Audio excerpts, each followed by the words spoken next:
Hello and welcome into the season opening edition of the Golf Channel podcast with Rex and Lav. It is certainly great to be back in the lab.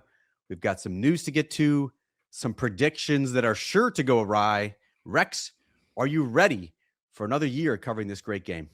I am ready for another year. We talk about this all the time. I think scarcity had become the key word last year. That should go in the golf dictionary forever because Brian Rolapp put that out there of what he wants to see of the schedule going forward. In the last few weeks, sitting alone at home, not having anywhere to let loose my takes, I can only imagine you're just ready to uncork so many hot takes because you've been just walking around your house. I'm sure your kids are tired of hearing what your hot take is on Brooks or Live Golf or what the schedule would look like. So yes, I'm excited to be back.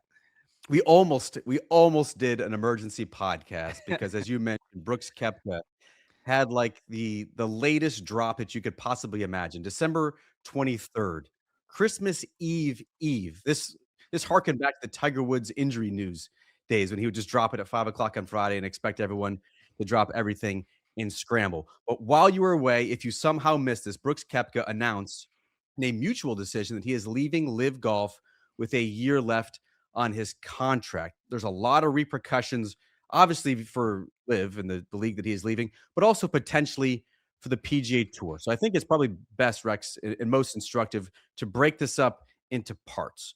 Let's start with the Live Golf angle. What is the significance of Brooks Koepka leaving Live? And again, remember, he was one of the big coups back in 2022.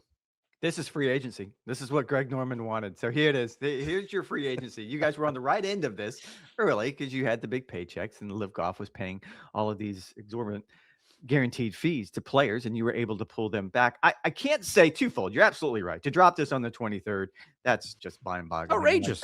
You're just trying to hide this and no one's going to fall for it. However, you and I both know if you go back to that very first year that Brooks Koepka joined Live Golf, he was one of the very first players, at least I heard of, rumblings that maybe there was some buyer's remorse, maybe that he was ready to come back. Maybe this isn't exactly what he signed up for. We have seen it from a number of players that now they've gone to 72 holes, but the first couple of years of 54 holes, playing team golf in shorts with loud music really isn't your thing, that you kind of need to be locked in. You need to go to the majors. We knew this about Brooks.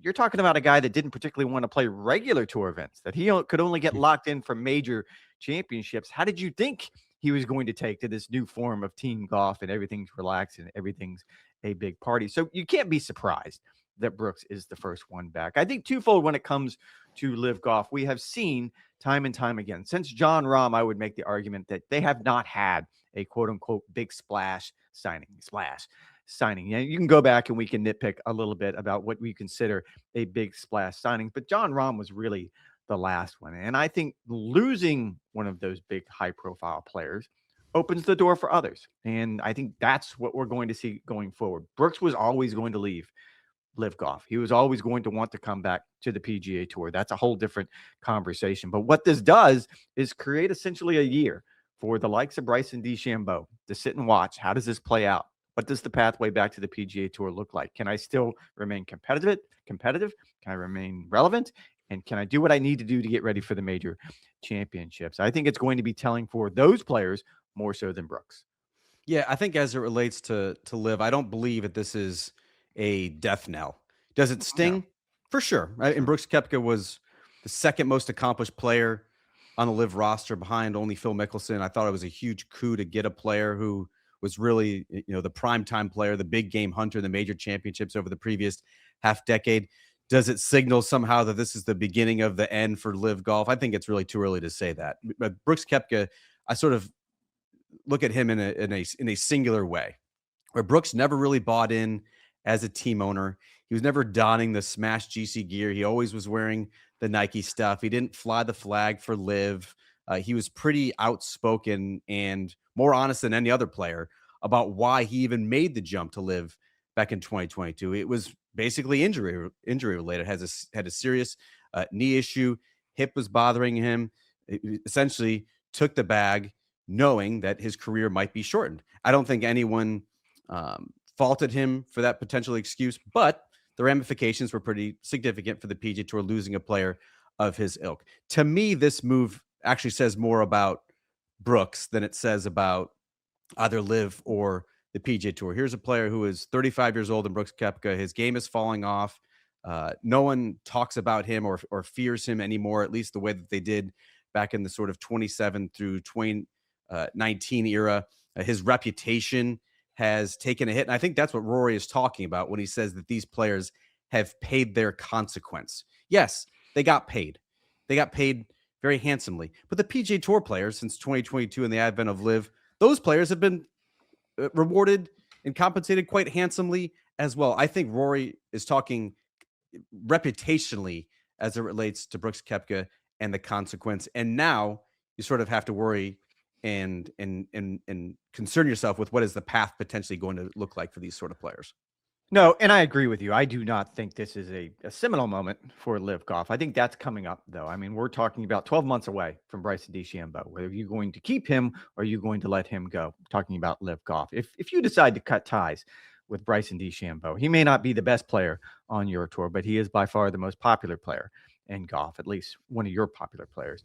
So that, to me, is going to be the pivotal moment for Live Golf later this year. As I pointed out, I think all of us knew all along that Brooks was probably going to be the one that cracked the dam, that walked away first. The other part of the equation is going to be more fascinating to me as far as what does the pathway back look like. Brooks is unique. He essentially started his pro career playing in Europe. That pathway is wide open for him. I can imagine a scenario where the PGA Tour lays out some sort of fundamental penance, whatever that is. And I do find it interesting that Rory can talk about that he feels like they've paid the price enough. I don't know that other PGA Tour players would necessarily agree with him on that front. I think there does have to be some sort of, whatever it is you want to call it. You have to serve 1 year suspension. I think Hudson Swafford, we've talked a lot about him in the past. I think he kind of sets the standard. They essentially said 2027 for him based on what he did that very first season with Live Golf. It has less to do with 1 year from the date of your last tournament and more so of what did you do while you were still a member of the PGA Tour. So if 2027 is sort of the starting line for a Brooks Koepka, then I can imagine him having a full year of playing on the DP World Tour, playing in the major championships. TGL was sort of part of the conversation with Rory. I don't know why that couldn't be the crack in the door. Maybe that's the way players first walk back in because it's at least partially owned by the PGA Tour. They have a regulation right now. You have to be a tour member to be a member of TGL. It would be a good and clean way to bring these players back, at least reintroduce them to the ecosystem. Yeah, that seems like the most obvious starting point because TGL is desperate to incorporate him. That would likely just involve a sign off by Brian Rolapp to have him appear as a reserve in a couple of matches. I'm with you that the cleanest, easiest route would be for Brooks Koepka just to play a schedule on the DP World Tour in 2026. And if you think about it, he was already playing internationally almost exclusively on Live anyway. And so he could handpick his schedule, maybe do back-to-backs to try and get his game as sharp as possible for the major championships with an eye on the PGA Tour in 2027 and beyond. The PGA Tour question, and you hear from a lot of fans, just bring him back right away. And I hear that. I understand that. We had a roundtable last week with Rich Lerner on Golf Central where we were debating the pros and cons of that. And I think what's really interesting is that if you ask any PGA Tour player, he's going to have a different opinion, a different stance on what they should do in regards to Brooks Koepka. And I think in particular, what's fair. I always go back to the data point from last year when the PGA Tour surveyed 50,000 fans, and overwhelmingly 70% of those fans told the PGA Tour that they wanted the best players in the world to all be back together again. Reunification. The best players on the PGA Tour and the best players on Live to be back together again. Brian Rolapp does not carry the same scars as his predecessor in this turf war. And so he is going to be looking at this with an entirely fresh perspective of, can Brooks Koepka help my product and boost the product right now? Absolutely. Will it somehow trigger this massive rating surge and the interest in the PGA Tour is going to be higher than it's ever been? No, I don't believe that to be the case. But if you can reincorporate a 5-time major champion who has been one of the biggest headliners in golf over the past decade, I think you are very eager to bring him back into the golf ecosystem. Whether that would actually fly with the membership in 2026, I'm pretty dubious on that. We're not getting to fair. I love the fact you threw fair out there. And I know you and I, as journalists, we always want to talk about what we think is fair and what isn't. That has so many definitions when it comes to, if there's 280 tour players essentially that have PGA Tour cards, then there's going to be 280 versions of what fair is going to be. So I don't think we're ever going to land on anything that makes everybody happy. That the thing about Brian Rolap is he has largely the support of the membership. You look at what he's doing with the schedule, it's been tepid support. Not everybody is on board with the idea of scarcity and a smaller schedule and a more top heavy schedule. But I think having Tiger Woods leading that charge as the chairman of the Future Competitions Committee was a very savvy move. I think this could be another example of how, if this is what Brian Rolap wants, if he decides that, yes, Brooks can come back starting in 2026, it could create an interesting scenario as well. Let's say Brooks comes back and has a full PGA Tour card, but you're not qualified for any of the signature events. Imagine what that could do for the open field events. I mean, it could be huge for the other events that don't have those marquee fields right now that we always point to when we say they don't get the best players anymore. So it does create an opportunity, but don't hit me with fair because we're never going to get to that. Yeah, and look, it would be the PGA Tour Policy Board that is deciding what is fair and what the potential punishment would be, obviously with Brian Rollup having a significant say in that as well. The Policy Board is supposed to be a cross-section, right, of the PGA Tour membership. You're supposed to have the stars, you're supposed to have the rank and file members, and they're supposed to come to some sort of consensus. It's not like they're going to send out a secret ballot and be like, yes or no, Brooks Koepka should be back in 2026. It's going to be up to the Policy Board, Future Competition Committee, and the like. So with Brooks Koepka out of the way, Rex, on Live Golf, you sort of fast forward to 2026 and what the season could be. The players who would be tasked with replacing him, they're not going to replace Brooks Koepka's star power. The players who reportedly are making the jump, whether it's a Laurie Cantor, Thomas Dietrich, Elvis Smiley, those are the players who have been reported as making the move. You're going to have 3 more players through the promotions event, which happened last week in Florida. What do you make of Liv being unable to sign some of that top end talent? I know you had a report on Akshay Bhatia last week. The offseason was non-existent the way it kind of has been the last few years. And this absolutely kills me because we've talked a lot about this on this podcast. I love the idea of the transaction. The one thing that interests me about Live Golf was it's going to become more of a mainstream sport. You and I are going to spend the next few months talking about football transactions as we get to free agency for the NFL, even college football. Let's be honest. Lord knows what kind of quarterback your University of Georgia Bulldogs are going to sign in the offseason. But that, to me, is what is going to be the most interesting going forward. And they've never been able to sort of lasso that. I do want to point out we have such a huge lineup now on Monday, Tuesdays, and Wednesdays on Golf Channel. And one of the new shows is going to be Jimmy Roberts, and his focus is going to be on the business of golf. And this would be a perfect opportunity for Jimmy to dive into exactly what free agency in the offseason look like for Live Golf. But you don't really have that. I think if you look they haven't wanted to, Rex. They don't have transparent contracts. We don't know what the terms are. We don't know the money amount. We don't know the seems like years. Such a missed opportunity. You're absolutely right, because this is what's going to interest your average golf fan. If you can somehow bring mainstream sports into this, we're going to talk about in the NBA, the NFL, college football. All of the off seasons now are part of the storyline. It's part of the news. Some people say it's even better than the actual competition on the field. And in this particular instance, Live Golf doesn't have any interest in doing the one thing that was going to separate them from the PGA Tour. If you look at, and I did break the Akshay Bhatia news, and I was fascinated by it because, according to multiple sources, he was offered a quote-unquote lucrative contract to join Live Golf. It makes sense. They're an international tour. He has a lot of international appeal. He's a young, up-and-coming player. He's won on the PGA Tour. Lucrative offer, though.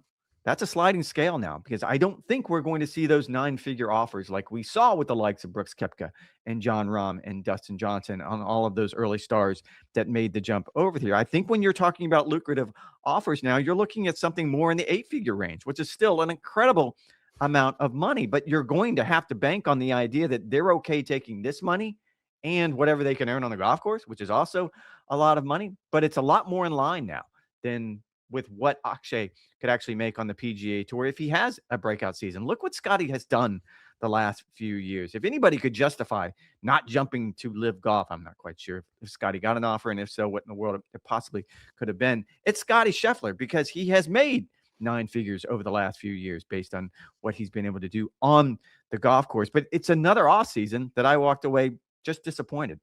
Like, is Victor Perez or Laurie Cantor? Is that really going to be your high-profile signings? Because if so, that's not going to move the needle for many. Yeah, I mean, I would just love these contracts to be made public. Like I think about Mm, my Jags and what they could potentially be doing in the there you offseason. go. All of that information is readily available. I can look and see that Brian Thomas is in the third year of his rookie contract, and you could potentially flip him for a second rounder and another piece. And like it's fun to sort of play GM. And if they're building out these franchises and these franchise models and what it's supposed to look like over the next decade, having that sort of information, salary caps, roster limits, uh, term sheets, like all of that is sort of imperative in understanding the team dynamic, which Liv again has doubled down over and over and over again. The first sausage finger of 2026 is up, and so There it is. please, the floor is yours. At the 15-minute mark, perfect timing for that. I do want to point out, and this was a release that came through last week, and there's a lot of releases that come from Live Golf that you sort of just gloss over, but it was the Crushers signing all 4 players that they've had all along. Sounds pretty boring, sounds pretty mundane. I do think it's significant because they are the most successful team, both on the golf course and from a business perspective. They have a lot of sponsors. They have probably latched on to the idea of team golf better than any other team on Live. That to me is part of the conversation. Even if they didn't pick up another player, even if they did stay with their 4 players, you're absolutely right. If there was the transparency that we see in other sports, it would be so much more compelling. Yeah, I still think there are some systemic issues as it relates to Live. Obviously, the official World Golf Ranking case is still hovering. Chairman Trevor Immelman came out the end of 2025 and said they're still reviewing it. I think it's a matter of if, or it should be when, not if, that's actually going to be made the case. But you look at the PGA Tour players. The signature event series has afforded players to make a ton of money, and they're still playing when they want to do so. There's still a dedicated off season if you do want to have it, just as the players on Live Golf have it. PGA Tour players have it pretty good right now. Kudos to Akshay Bhatia for sort of seeing the bigger landscape and making a decision that he felt was best for him.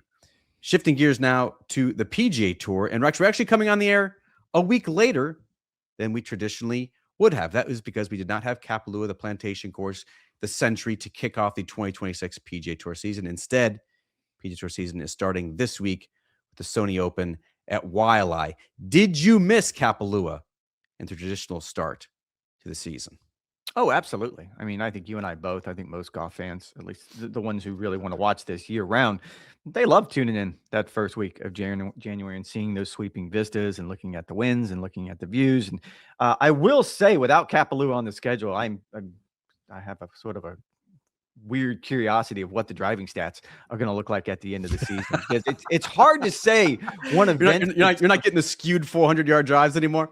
Yeah, it's hard to say one event could skew an entire season, and I'm not putting too much stock in it, but it will be curious that if you get rid of Kapalua, which is by far the easiest driving course on the PGA Tour. I mean, how many 400-yard drives do we see year in and year out on that golf course? But if you get rid of it, I am curious to see what it's going to look like at the end of the year. I think, however, and I don't want to put too much into this, but it's probably a look at what we can possibly anticipate in 2027. I'm not saying that Kapalua has become scarcity, if I'm going to use that as a verb going forward. I mean, that's Brian Rolap's idea of what he wants the schedule to look like, one of the 3 tenets that he told the Future Competitions Committee to sort of focus on.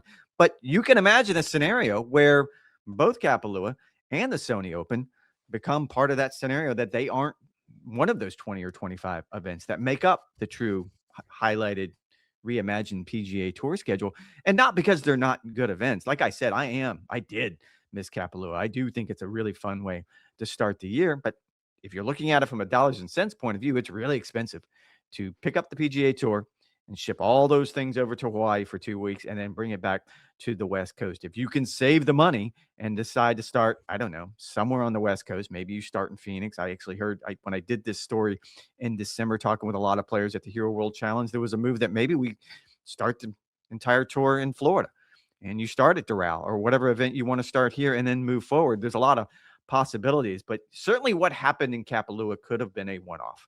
And I think there's a lot of players and a lot of officials who hope to be back there next year. But I can imagine it being part of a bigger scenario where the tour is going to be 20 or 25 events. And this is where the cutting starts. Yeah, and keep in mind the Sony Open contract is coming up as well. I feel very conflicted on this, Rex, because Kapalua is obviously visually stimulating.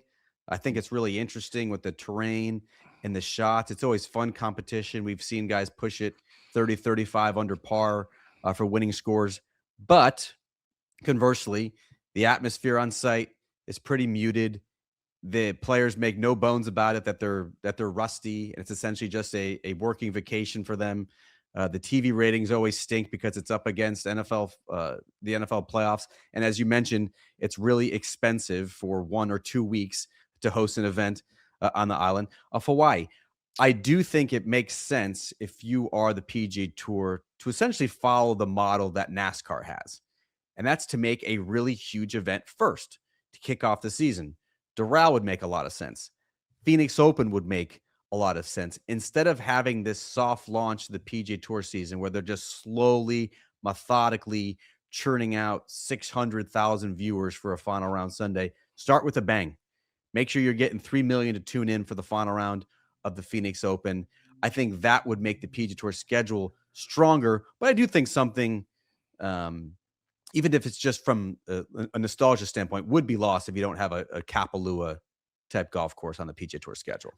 And it's important to point out this is a generational conversation. If we were started to have this conversation, let's say 10, maybe even 12 years ago, it probably would have been a lot easier for Brian Roloff to convince the membership that maybe we need to move on from going to Maui. Because if you look at Tiger Woods and Phil Mickelson at the height of their careers in that era, they didn't go there. A lot of the top players didn't start the season. And for it was a lot of different reasons. It was the winds. You didn't particularly want to start the year fighting your swing in the wind. It was the grainy greens. It was everything that people did not like about starting the season out there. It was Jordan Spieth and Justin Thomas and that generation that really changed the thinking. Those guys loved going to Maui.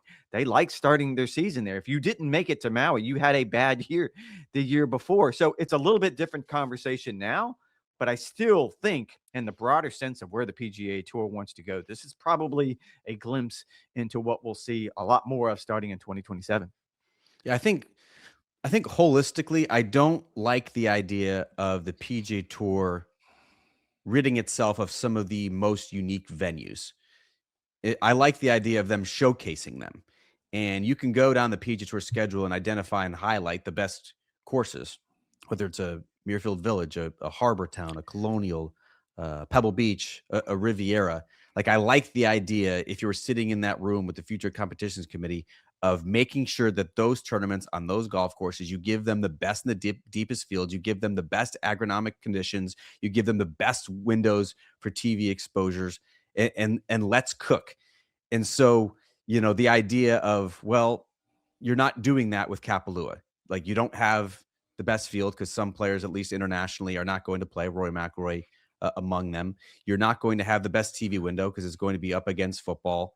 You might not have the best agronomic conditions. Certainly this year you didn't with the drought conditions that were going on Maui. Can you just push it like a month later into mid-February? Well, then it comes with the whole financial decision and the PGA Tour subsidizing the purse as it is right now.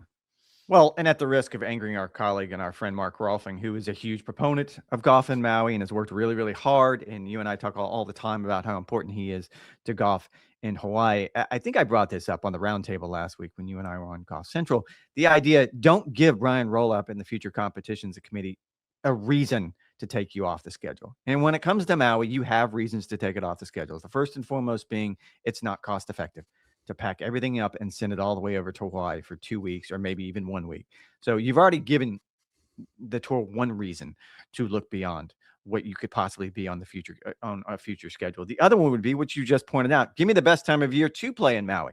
January probably is the best time of year because you have a lot of people in the Northeast that love looking at those vistas and thinking about playing golf in warm conditions. It does not fit probably with what the tour schedule wants to do going forward. So you kind of have two strikes against you right out of the gate. Yeah, it's one of the most beloved events on golf Twitter. But if you remove yourself from the echo chamber of golf Twitter, it really has not resonated with a national sporting audience. I think that's why you see 6 figures in terms of viewership numbers and not necessarily what you'd see during the heart of the PGA Tour season. All right, coming up, some players and tournaments to watch for 2026. You're going to want to clip it because these predictions are sure to be wrong. Okay, Rex, since this is the season preview episode, let's do some punch shots, shall we? Which major are you most jazzed about for 2026? For production value, this is just to prove that you and I do have meetings before we do this show, and we do confer because you picked the We are U.S. not Open. going to double up. Yes, we're not going to double up. You're going to go with the U.S. Open. Spoiler alert on that one. And that one's going to be a good one. I'll leave all the reasons to you. So I kind of defaulted to the Masters, but the more I thought about it, it was a pretty easy default because every year we look forward to the Masters for a lot of different reasons. First and foremost, it's been a minute since we've seen all the top players together. It was the Open Championship, which is months ago. It feels like a lifetime at this point. And the other part of Augusta, and we all know this, it always delivers. I don't know what the secret sauce is year in and year out, but if you look back to last year, I would argue Rory McIlroy walking up the hill, ugly crying, trying to catch his breath, everything that went into that special moment for him was the moment of the year. I think you and I were both kind of on the same page, and it seems to do that year in and year out. The year before, That's not true. That was the best Masters since 2019. That was the best Masters since 2019. Tiger. It was like Tiger had sucked the all the excitement and the anticipation of a Masters Sunday. It all was distilled in that 2019 because you look at after that, they'd all been runaways. Well, we don't get Rory every year. That was a career Grand Slam. That was a lifetime of trying and failure and everything that he was up against at Augusta National. So no, we don't get that, but I still think the level of anticipation is always the highest going into the Masters because, as I pointed out, it's been months since we were at the Open Championship and you had all the top players together. I think the idea of going back, you and I both experienced this, and we probably spend a little bit too much time in Augusta over that period of time. However, it's the one we look forward to the most. I mean, driving from Florida to the Masters is one of the best drives of the year because of everything that's before. We talked about it. You prepared for it. I'm sure players are tired of talking about it, but I just think they get it right so often, more often than not. Around at Palmetto, shout out Brooks. Sure. It always is an annual tradition Absolutely. for us. I'm with you. I do worry about a little bit of an emotional letdown this year. I was looking back at my game story from the Masters this year with Rory's win, and I ended it with Rory's quote of, "What are we going to talk about next year?"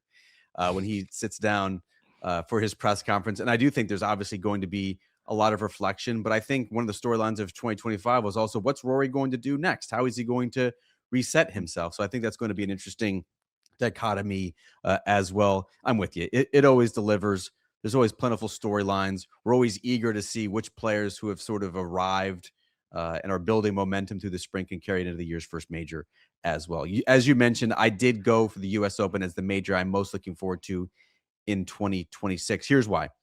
We have not been to Shinnecock since 2018. And remember, that one was a doozy. Phil lost his mind. The USGA lost the golf course. Remember that infamous Zach Johnson press conference? That was the last Billy time. Horschel press conference. Yes. Last time we had an over par winning score for golf's most difficult test. Remember Tommy Fleetwood nearly stealing the U.S. Open with that Sunday 63. And of course, it was Brooks Koepka, who we just spent about 20 minutes talking about, stamping himself as an absolute beast in the major championships and winning in back-to-back years. Shinnecock is one of the best golf courses in the U.S. And oh yeah, the big storyline that's going to be hovering over the entire championship is Scottie Scheffler, 1 year removed from Rory McIlroy completing the career Grand Slam. Scottie Scheffler on his 30th birthday can become the next to complete the final leg of the slam. How are you not completely jazzed for the Open, Rex? I am. You stole it. You bigfooted me on that one. You were just quicker to pointing it out. I was just quick in the email thread. Love to see That's it. right. You were just on top of it more than I. When I got the email first thing in the morning, I had just woke up. And I was, he beat me again. I didn't like that at all. But you're absolutely right. And it's twofold. One, going for the career Grand Slam. And we can make the argument, and we're going to point this out, that Jordan Spieth can also win the career Grand Slam next year at the PGA Championship. We don't have nearly as much confidence in his ability to do that as we do with Scottie Scheffler winning at the U.S. Open, because by all accounts, Scottie Scheffler, he didn't have any offseason injuries in the kitchen, thankfully, so we won't have that setback. He's probably going to show up much more motivated somehow than he's ever been in the past. And just the idea you go to that particular golf course. I know the USGA lost it last time. I know it got ugly, specifically Ain't gonna happen. with Phil Mickelson. This is the new and improved USGA. They don't do that. I wouldn't expect it to be anywhere close to the line. And when the USGA doesn't mess up the setup, it's a really, really cool golf course. I would put that in the rotation of sort of those standards. You talk about Pebble Beach, you talk about Pinehurst, and I would put Shinnecock right there as the 3 best U.S. Open venues. So, yeah, I love that pick. All right, let's exclude the major championships for this conversation. How about the non-majors? What tournament are you most looking forward to? It's obviously a President's Cup year. I don't think it's going to quite deliver the heroics, the theatrics, or potentially the antagonistic crowd that we had the Ryder Cup, but it certainly is a President's Cup year this year. Yeah, I think you thought I was going to go with the President's Cup. I had no interest in that whatsoever. Until it becomes competitive, I'm going to go ahead and steer clear. Maybe this is the year. We always say that, and I'm sure we're going to have a lot of conversations about it. We still are waiting for it to be the year, but I just don't. You didn't really have enough bass in your voice for me to think that you were convinced on that at all. I actually I picked 2, and the reason I did that is kind of twofold. One, I picked the FedEx St. Jude event, which is the first playoff event, because of where we seem to be going in 2027. And I've made this argument before. I think it was 2 years ago that the FedEx St. Jude was the most important event, because that's the one that essentially got you inside the top 50. If you were able to advance out of that first playoff event into the BMW Championship, the second playoff event, that means you're in the top 50. That means you had the golden card. That means you could get into any of the signature events you wanted next season. You were probably in all the majors. So you were able to set not just your schedule, but you were able to set the absolute perfect schedule.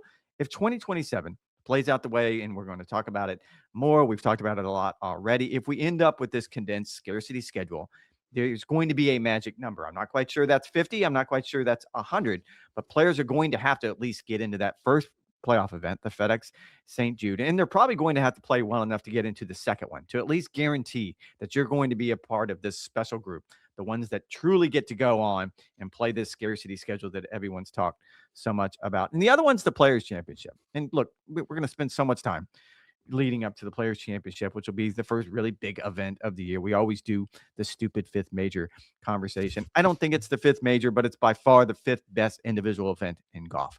I think that's the fairest and easiest way to say it. And all you have to do is look at the last 6 winners. You have Rory, you have Scotty, you have Cam Smith, you have JT, and you have Rory. When you have a list of winners that is essentially the top of the sport, I think that is testament enough. And last year's playoff was pretty cool. You have to admit, Rory showing up on that cold Monday morning was one of the cool moments of the year.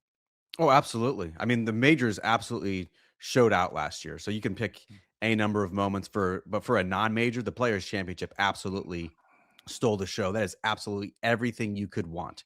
That arena, those 3 holes, those conditions, those playoff combatants. I was positively giddy driving to the golf course on that Monday morning, and it delivered and stole the show most certainly. You went cowardly and picked 2. Ooh. I'm going to follow the rules and just do 1.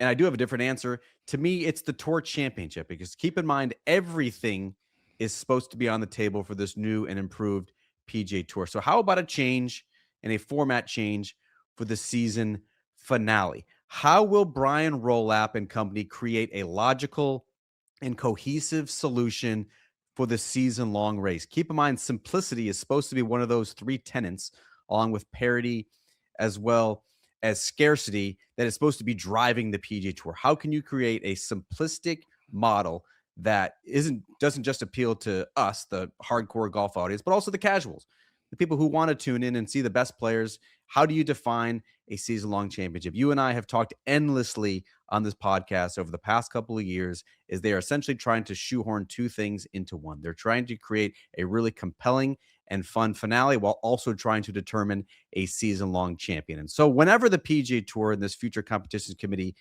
gets through the nitty-gritty of here's what our schedule is going to look like, they have to turn their attention to how do you create the best finale for what is the PGA Tour's Super Bowl. They at least not right now, they don't have any of the biggest events in golf. They at least have the potential to turn the Tour Championship into something bigger than it already is. I get what you're saying and where you're coming from for this. I would say, and I have a lot of confidence in Brian Rolapp and the direction that he's sending the PGA Tour, and he seems to be the perfect man for the job right now. All that being said, we're 3 decades into the experiment that is the Tour Championship, that is playoff golf, and they've yet to get it right. So I don't think it's fair for Brian Rolapp to get this pie just thrown onto his desk, and you're told, "Here, just fix it right now, fix it so it's perfect." I don't see Why that not? happening, and I mean, I'm not saying it can't happen. I just don't know how it does because neither you nor I can come up with like, what's the perfect scenario? I don't think anyone has ever come up with, okay, this is the perfect fix. Every fix seems to come with its own set of issues, and I wouldn't anticipate that Brian, at least not at this point in his career, can come up with that perfect fix right now. Yeah, the perfect fix is clearly not 72 holes of stroke play for 30 players. That Yeah. that ain't it. That was the format for But 2025. sponsors and TV are going to have a say in that as well. So you're trying to, there's so many constituencies here. You're trying to make happy. And I think over the years, the tour has learned, Jay Monahan certainly learned that the best you can possibly do is try to come up with a decent champion that week and make it as simple as possible. Yeah, I still think the best solution is to separate the two. I may lose that argument, but again, that's for Brian Roloff and the Future Competitions Committee to decide. I really just wanted to get in one of the three tenets. We never talk about simplicity. I do think that one is I'm important because stuck on it shouldn't just appeal to us because we're going to be watching regardless. But it should appeal to casual golf fans and certainly to the mainstream sports audience. The Tour Championship, as it is currently constituted, does not do that. All right, Rex, you and I are writers.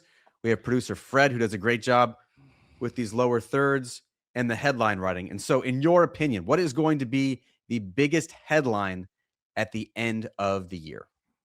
Fred, I want you to write this down because at some point in the year, this is going to be the headline: PGA Tour, Live Golf reach détente, and that's the formal spelling of détente with the accent above the e. Ooh, I want to point out that this is not going to be a perfect union. It's not going to be a wholesale union, or at least I can't imagine how you get there. As of right now, there's no conversations ongoing. And keep in mind, at this point last year, they were either getting ready or they had meetings in the White House with the president. I'm talking about the PGA Tour, Live Golf, and the Public Investment Fund of Saudi Arabia, and nothing came from that. So I know it's a bit of a leap to think that you really haven't even spoken since then, and you're going to get to some point where they're going to come together, because I think Brian Roloff, Tiger Woods, the Future Competitions Committee, when they get done coming up with whatever 2027 and beyond is going to look like, I have to believe the next order of business, the next item on the to-do list on Brian's desk is try to figure out a way to bring golf back together. You pointed out earlier in this podcast that the fans were outspoken about this in that study a few years ago. They want to see the best players in the world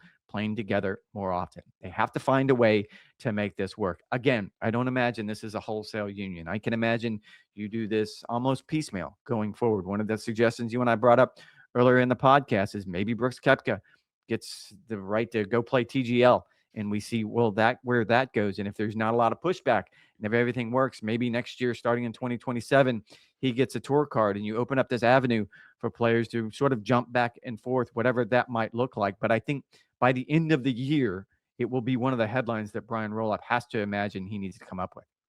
Which is interesting because if you go back to August in the Tour Championship, he sounded pretty disinterested in any sort of union. And look, you can point to the perceived momentum that the PGA Tour has with ratings and the star winners that they had, the sponsors who keep re-upping. You can look at what Live Golf is doing and sort of the traction they've been unable to attain, at least here in the U.S. And so you could make the case, does Brian Roloff and company even need any sort of partnership with Live Maybe not.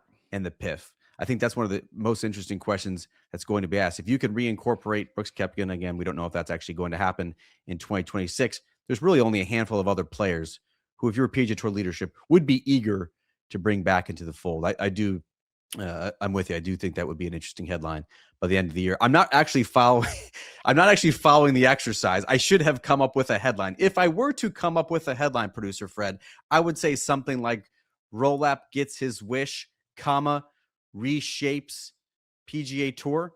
And I think that will be the headline at the end of the year. Is there a question mark at the end of your headline? It really sounded like there was.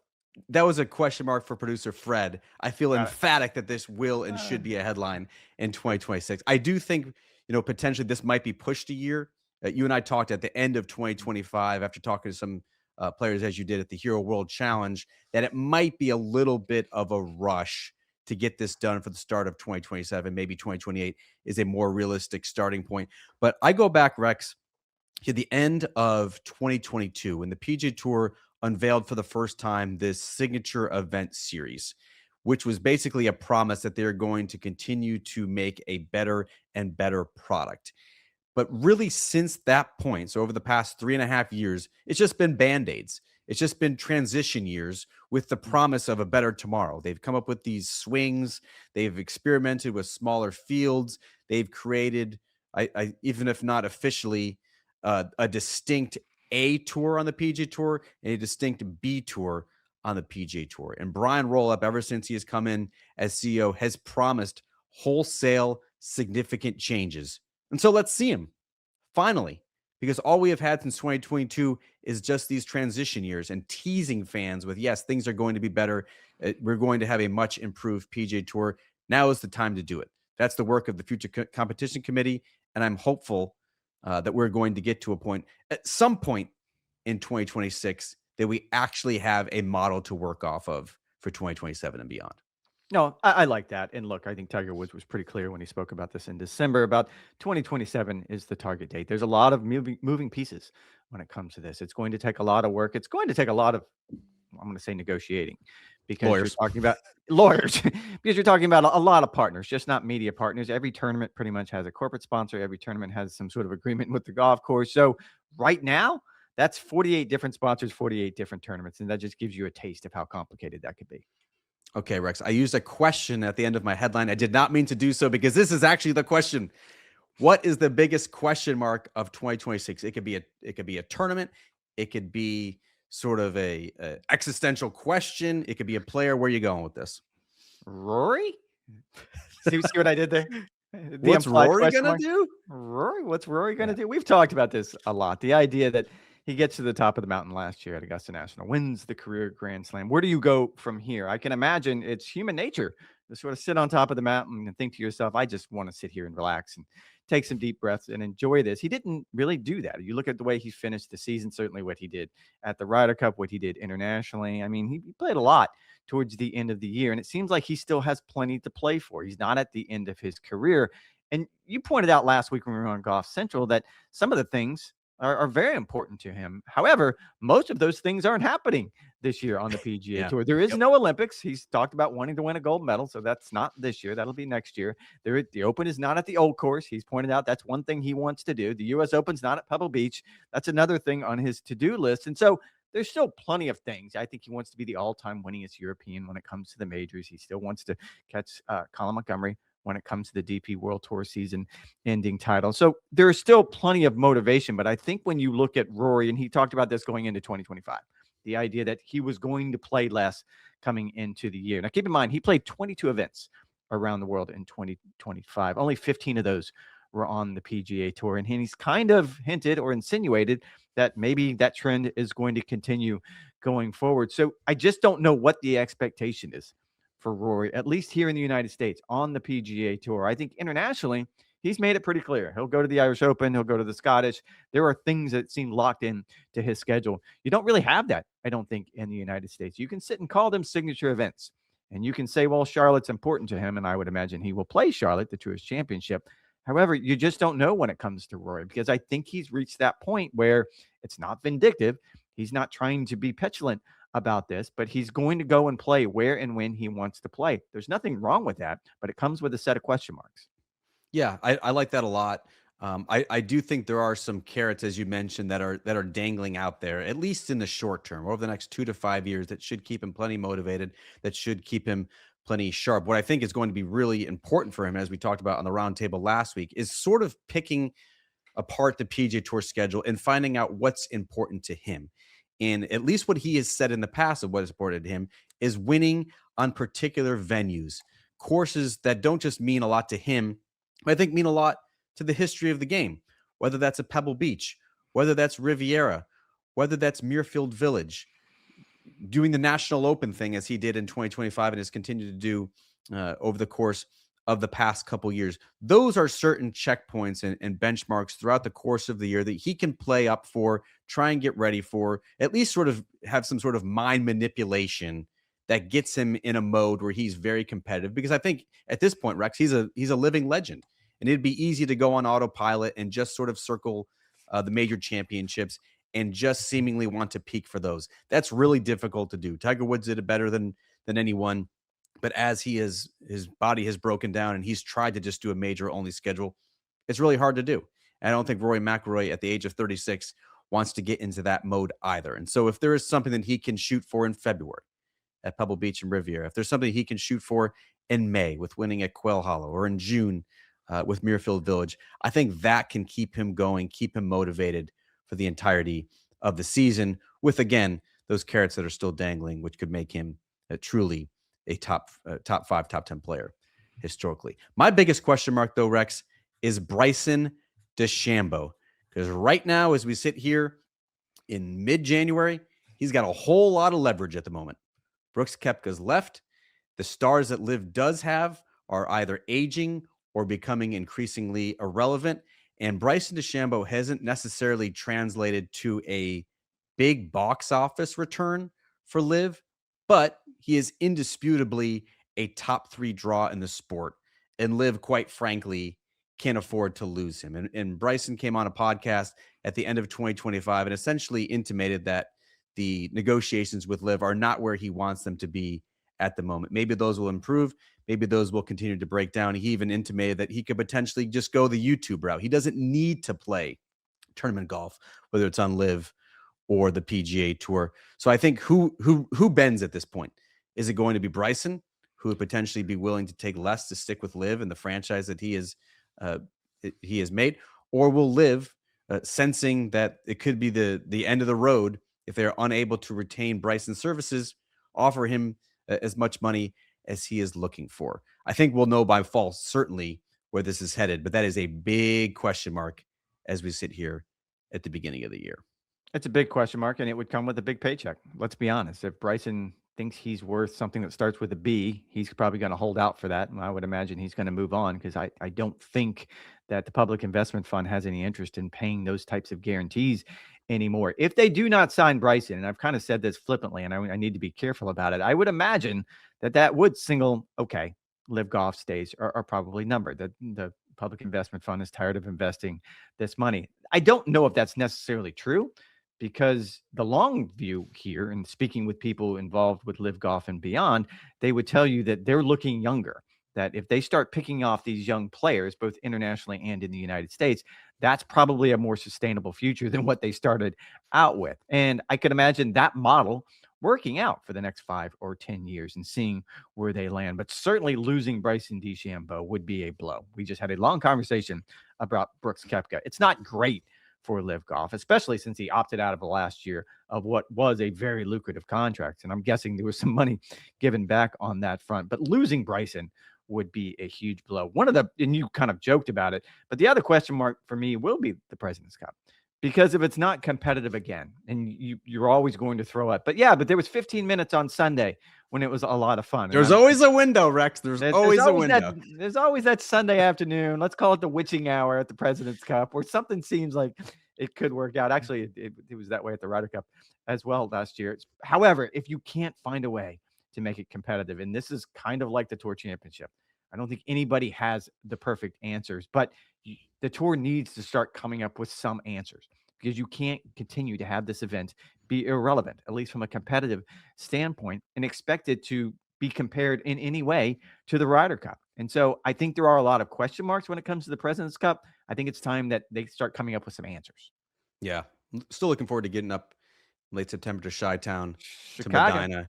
Even if it is a blowout, I do enjoy the team competition again, sure. Even if it's a blowout. How about from a breakout candidate standpoint, Rex? Who is your big star who's going to become a big name?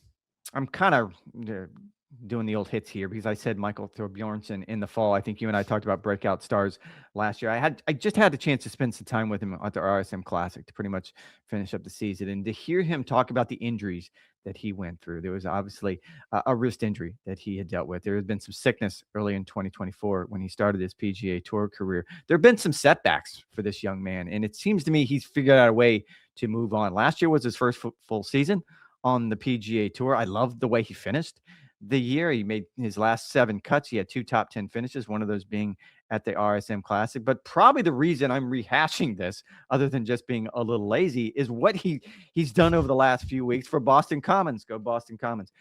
On TGL. He has become the breakout star already. Oh, boy. For TGL.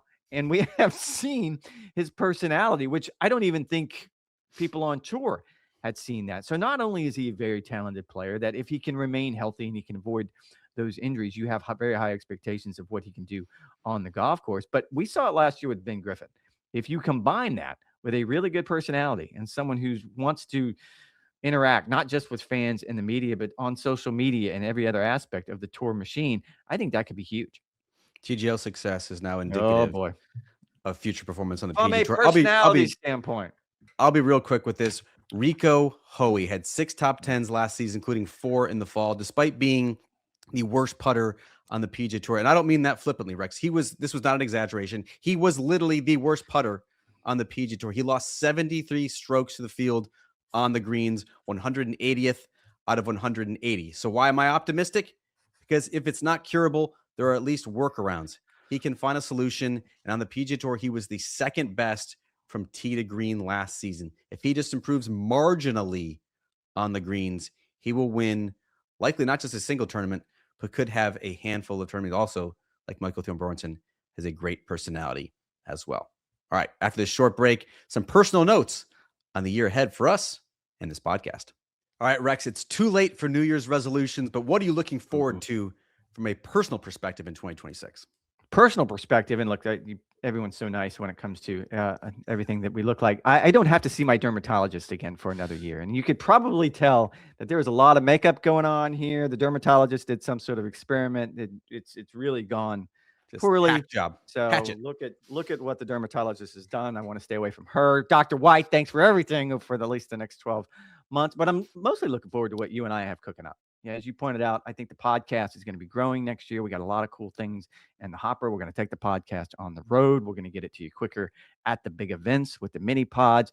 And I love the way this is sort of hashing out, the idea that we've taken this for over 10 years now, and it's grown into something I think you and I both have a lot of passion for, and we both enjoy it. Yeah, I think that's the most important thing. We really want to grow the video audience, the YouTube audience, the social audience. We've got a newsletter idea that we're trying to get across the finish line. A lot of other great things that I think will make this podcast even better in 2026. If you have any ideas, you guys are not shy about it, drop in the comment section. We'll try to incorporate it on the show this year. All right, that is going to do it for this edition of Golf Show Podcast with Rex and Lav. We'll be back next week for a full recap of the Sony Open. Dermatologist, she talks.